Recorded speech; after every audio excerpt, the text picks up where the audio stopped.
Hello, it's me, CatLiftMan, and today we're going to be looking at the 5th 1.18 experimental snapshot. There'll be a link to getting this experimental snapshot in the description, and so let's get straight into the changelog. Now, first off, we have peakier peaks, as just what it says in the changelog, but it says in some areas mountains have jagged peaks. Now, this actually reminds me quite a lot of the Bedrock Beta mountains. Now, if you remember, the mountains from the Bedrock Beta were very, very hard to climb if you ever played on them.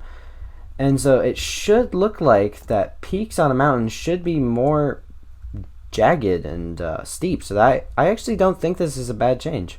Along with this, another amazing change is that peak biomes, such as this beautiful ice-capped peaks or snow-capped peaks, I don't remember the name, will appear more often in your world. So this could become a great way to find the packed ice, ignoring the Icebikes biome spawning right next to it. And Mojang also raised the average mountain height. So if you can see this mountain right here, I don't know if this is average or not, but if you take a look at the height of this mountain, we're at 168 blocks high. So mountains should, on average, be higher up. Now, one note they add in the changelog is that this is fixing a change that from experimental snapshot 4 that made the mountains lower and smoother.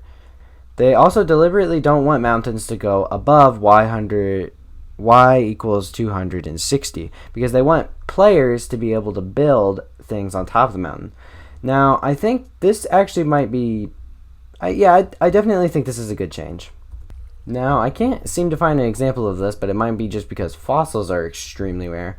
But if you remember right, I'll leave a picture on screen if I can find one. Fossils that would generate above y equals 0, above deep slate, would sometimes generate with deep slate diamonds instead of coal ore in them. So they've supposedly have removed that, so I think that's very good. Now, another big change coming to Swamp, which it's kind of strange that all these snapshots have been changing swamps a lot, but swamps should stay more inland and should stay away from oceans more often. And so murky swamp water should avoid being put into the ocean. Now, I think this is an absolutely great change. Uh-oh, what is going on there? Aw. You know, the lava was supposed to be a feature. I don't think you were supposed to do that, water. Also, swamp trees. Oh, wow. This is actually really cool. Swamp trees can generate under the water now. So I actually really like this. This looks really cool. Swamp should look definitely way better. Now, I also can't exactly find the example of this, but the depth of rivers and the steepness of river banks are less likely to be extremely deep, especially in flat areas. Now, again, amazing change. Now, also another thing that also pertains to this savanna biome is that things like lake features, as if you remember from the latest snapshots, there was a lot of lakes in hot biomes, such as deserts, badlands, and savannas. Now, I noticed it, maybe not everybody noticed it, but I definitely noticed it, and so places like right here, there would be a lake, and maybe, I don't know, another one right next to the ocean. I don't know, it just looked very, very strange, especially in a hot biome. Supposedly, they have tweaked that, so there should be way less of those. Now, something actually pertaining to the Shattered Savanna is Shattered Savanna should start to generate less often, I believe. And they should, instead of the space where they would generate, they should now start generating actual beaches. The next thing they've changed is water springs can generate in more types of blocks, such as dirt and snow, increasing the likelihood of small mountain streams and waterfalls. But a next one pertaining to the lush caves is springs can now actually generate in the lush caves.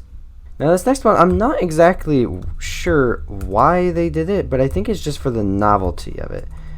If you looked up what's the rarest biome in Minecraft before 1.18, but where they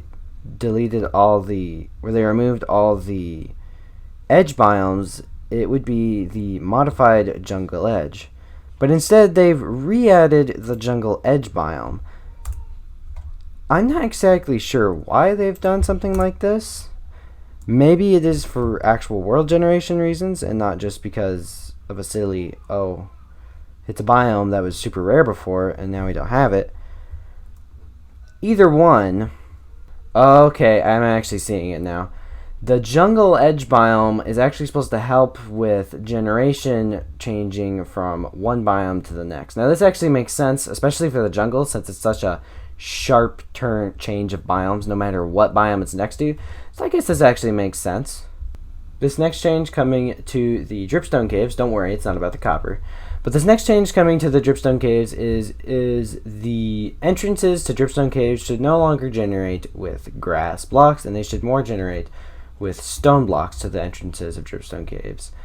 Now that should be nearly all of them. There's a couple more that I'm going to mention right here, is that mushroom islands should start to look more like regular islands, and badlands should be slightly smaller on average.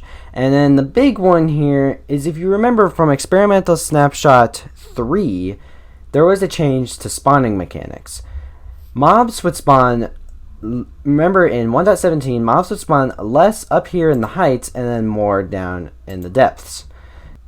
Now they temporarily removed this in experimental snapshot number 3. Now apparently people had lots of concerns for this because, well, I mean, it is something to be quite concerned about.